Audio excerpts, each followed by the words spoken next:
Aloha, good morning. First, I'd like to say mahalo for inviting me today. I'm very humbled by the brain power in this room. I cannot always say that in the square building. That's on film. Before I go on to read the speech that my staff has helped prepare, I just want to share a few thoughts. This is my first term, my second session, and I want to give a big mahalo and acknowledgement to Representative Faye Hanohano, who I feel has been a very good mentor and constantly reminds me, not in a lecturing way, just in her way. She has a very nice ano. Reminds me of our cultural responsibilities when we serve Hawaii in general. Not just because we serve the Hawaiian people, but because our kuleana is Hawaii. And today we have 7 Native Hawaiian senators serving in the Senate, 2 of which were appointed by Governor Abercrombie. I thank him for that. We don't always agree, I will admit that. This week we had a hearing on the Hawaiian Immersion in Language School testing with DOE.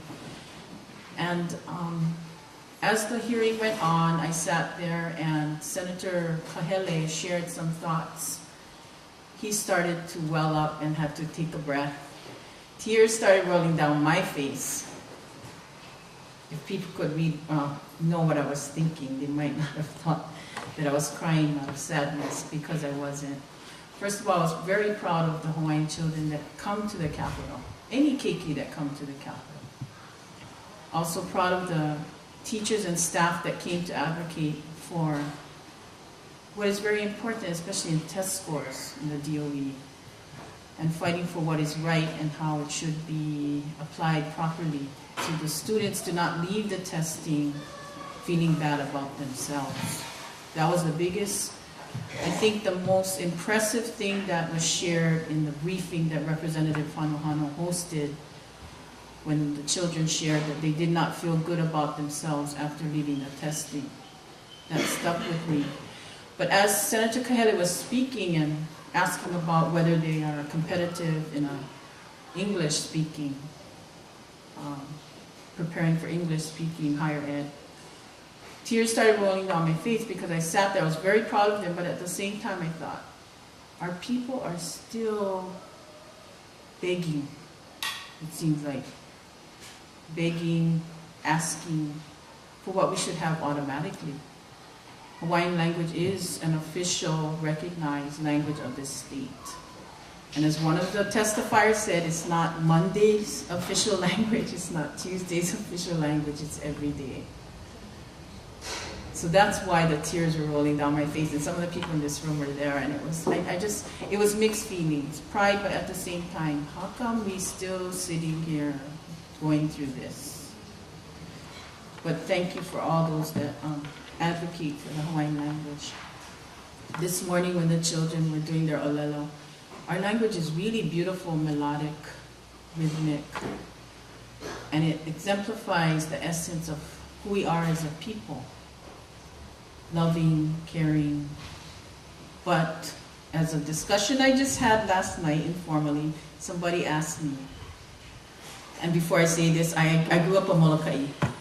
How come Molokai people so angry all the time? I said, you know what? They're not angry, they're trained warriors. I'm constantly reminded by my ohana on Molokai. We didn't vote for statehood, you know. Remember that. I don't think you need to remind me. But at the same time, I understand the frustration they have. I don't necessarily agree with some of the methods, but I do understand. They fear for the future of Molokai, where it's going. But I represent the most populated, on the most populated island. And my district is very diverse. I represent from Hawaii Kai all the way to Mokapa Peninsula. So those of you who know Oahu, it's quite diverse. In the center of my district is Waimanalo. Waimanalo actually mirrors the demographics of Molokai almost. It's very interesting. It's like Molokai all pushed in this small space. We have the affluent who reside on the multi-million-dollar beach homes. We have the merchants and farmers, some of them immigrants, some of them long-time generations of local Japanese farmers.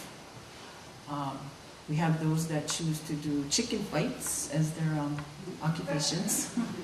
I don't know where they are, I just hear about it. But with that in mind, when I do policy making, sit there, do decision making, I have to take all of this into account. One of the bills that we had before us, we were trying to address the burial council. The problem with the burial council right now is they're not meeting, therefore they're becoming dysfunctional. We cannot have that. There's a purpose for the burial council. Whatever reason it's not working, we need to try and correct it. So we thought, okay, we're going to make quorum automatic, whoever shows up. I think that's a big motivator, don't you? If you don't show up, guess what? You don't have a vote. I hope that makes you show up. When I went to go speak to burial council, they had a meeting at Pohai. I reminded them I'm very happy that they are defending the dignity of our deceased ancestors.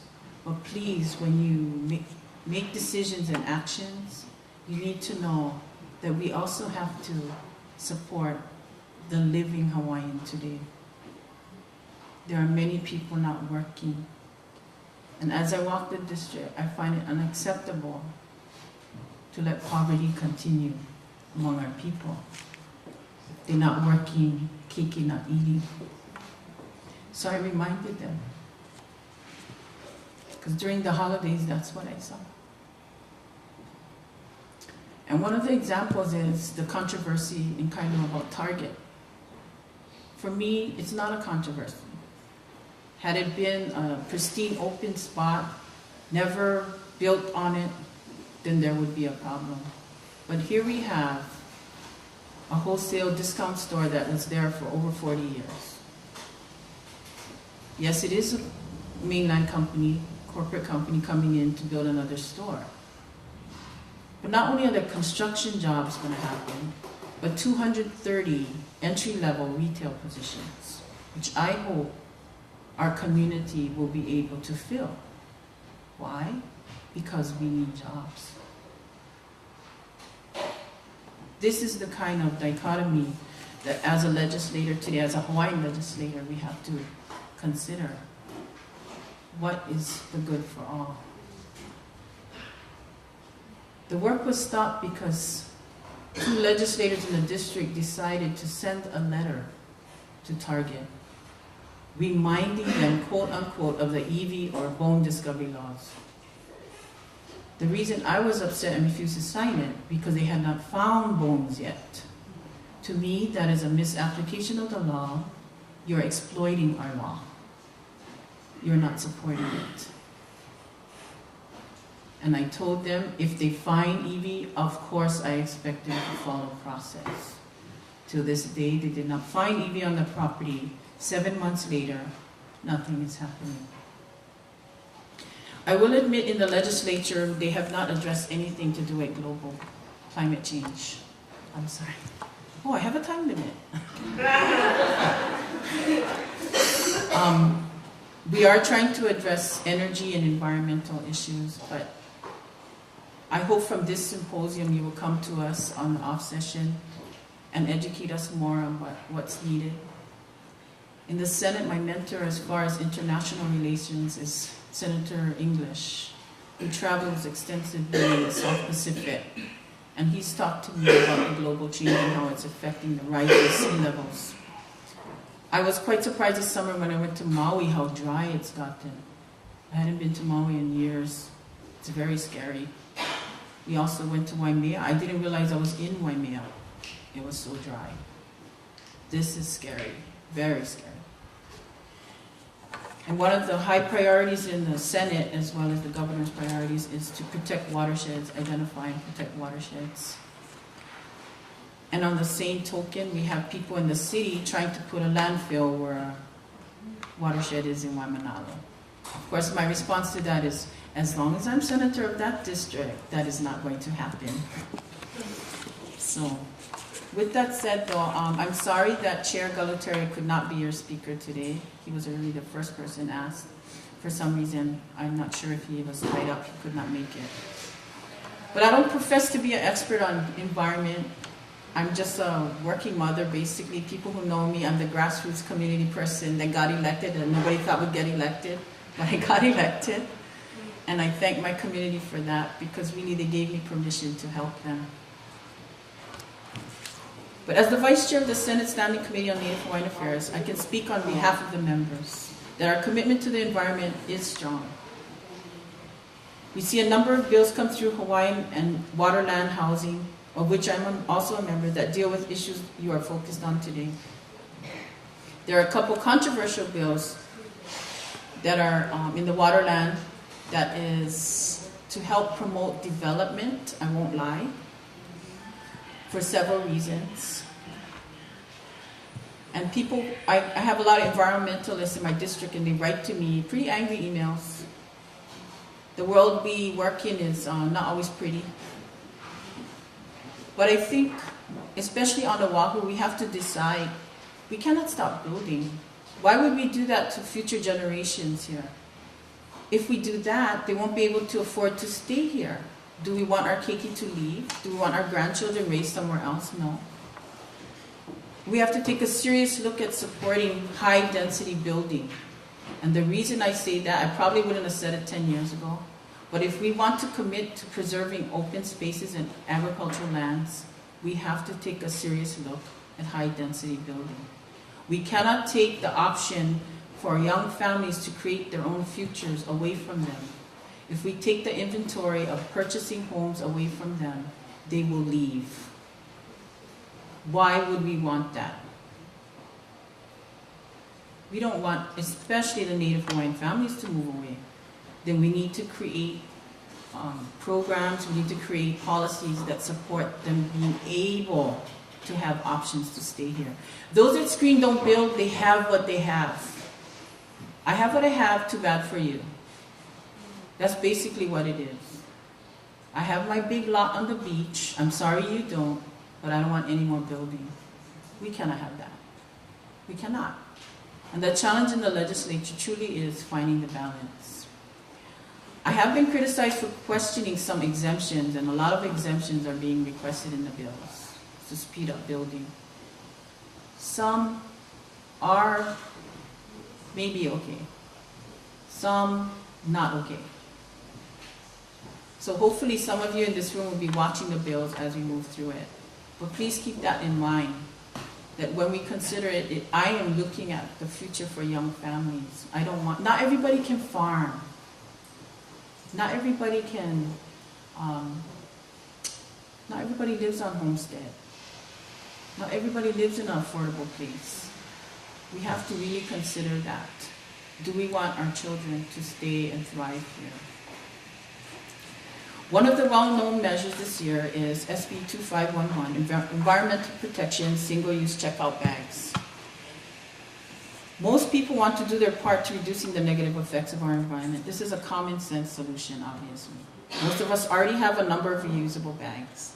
This is just an incentive for us to remember to bring them to store with us when we go shopping. I always forget. So I tell them just put it in the wagon. People gave me strange looks, but it's only going to your car to put it in the bag that I left in the car. So. At this time, the bill is still alive, but we need those who support this measure to provide testimony for hearings, because there's still quite a bit of resistance, believe it or not. One aspect of this bill is that I think many people are not aware that it is the monies generated will be deposited into the Environmental Management Special Fund and the Environmental Response Revolving Fund, and a portion will be used for watershed protection. That is very important. Another Senate bill of interest this session includes SB 2001, which would amend the Hawaii State Planning Act to include promoting the development of indigenous renewable energy resources that are located on public trust lands as a source of firm power and ensuring that these resources directly benefit the Native Hawaiian community and public beneficiaries of the trust. It passed the Senate, still alive in the House. Yeah, Rep. Panohana. Senate Bill 2745, which creates a climate change adaptation policy for the state of Hawaii by amending the Planning Act to include climate change adaptation priority guidelines, passed the Senate, still alive in the House.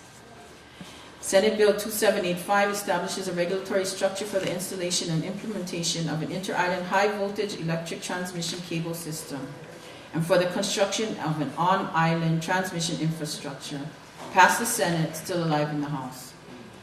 This, under many people's view, is very controversial. I think a lot of it has to do that we're not understanding the bill. So hopefully we can better educate the public.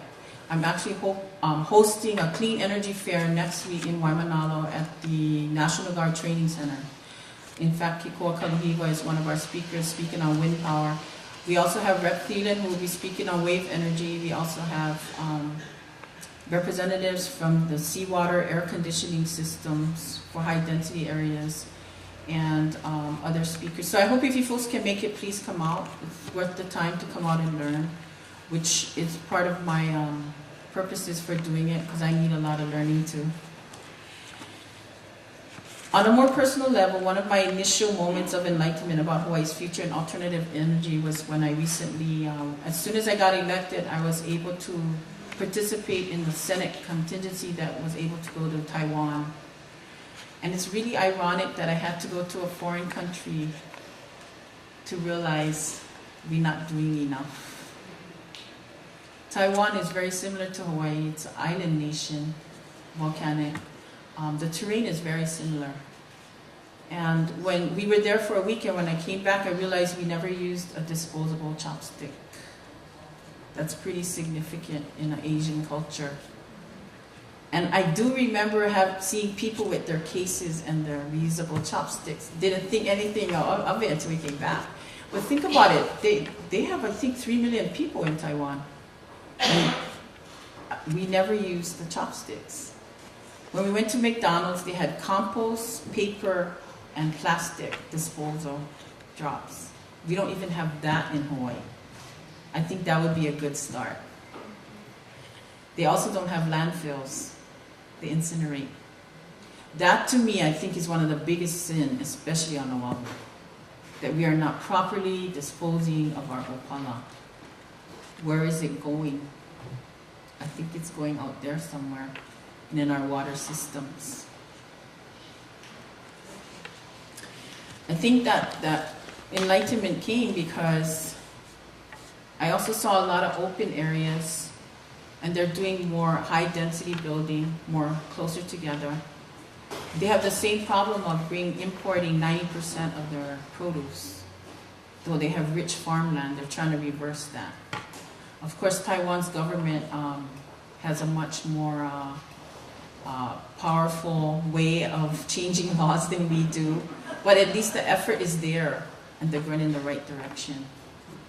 As a side note, I did not realize Taiwan had indigenous people. They actually have 14 indigenous families or tribes there that are not Taiwanese and not Chinese. It's really fascinating to me. They actually look like us. And I was told that all of Polynesia, the DNA is linked to Taiwan, the indigenous people of Taiwan. Fascinating. I don't think that they are exploring geothermal yet, which is, I think, exciting for Hawaii, that we are even looking at geothermal. Those of you who remember about 30 years ago, the protest was really intense against geothermal. But now everybody feels it's the cleanest energy that Hawaii probably can have. And last summer I hosted a geothermal summit, and IDG was there, and I was very proud of the presentations. Everybody was able to see the different offerings, I guess you could say, that different companies had, and HECO even came to talk about how they would implement their plan. They rolled out their plan. But on a bigger scale, if we're to make policies and the public does not understand it, of course they're going to get resistance. So that's why I feel it's important as a lawmaker to host these little presentations in the community, because the average person needs it in small doses, not in huge change one time. That really scares people. But when they learn about it bit by bit, it causes an interest where they look further. And that really did happen. That was one of the outcomes of the geothermal summit. People came from all over the island, actually, to attend that. What was surprising is that the map that IDG provided to me was that Waimanalo was considered a low source point for geothermal energy, and that was surprising to a lot of people, as well as Kapolei, the two areas on Oahu.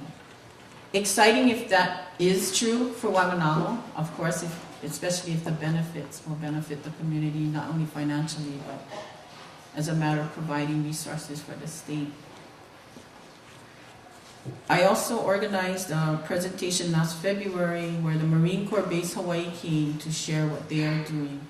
And I have to say, as a military installation, I was quite surprised what they are doing in the way of environmental and historical conservation. That was not the case 30 years ago. I was able to go on a tour, and they are actually trying to protect and preserve archaeological sites on Makapu. There are a lot of zones that are actually restricted and no one can go because of either wetlands and rare birds or other reasons. But as we were doing the tour, I was thinking to myself, if we had possession of this land, the state and private ownership, would we be taking care of it the same way? Or would it be lost already? So I have to acknowledge the Marine base for making those efforts. They're also doing a lot in the way of green building, which is being used as a model for other military installations throughout the United States, which I think is a good thing, and I'm glad it started in Hawaii.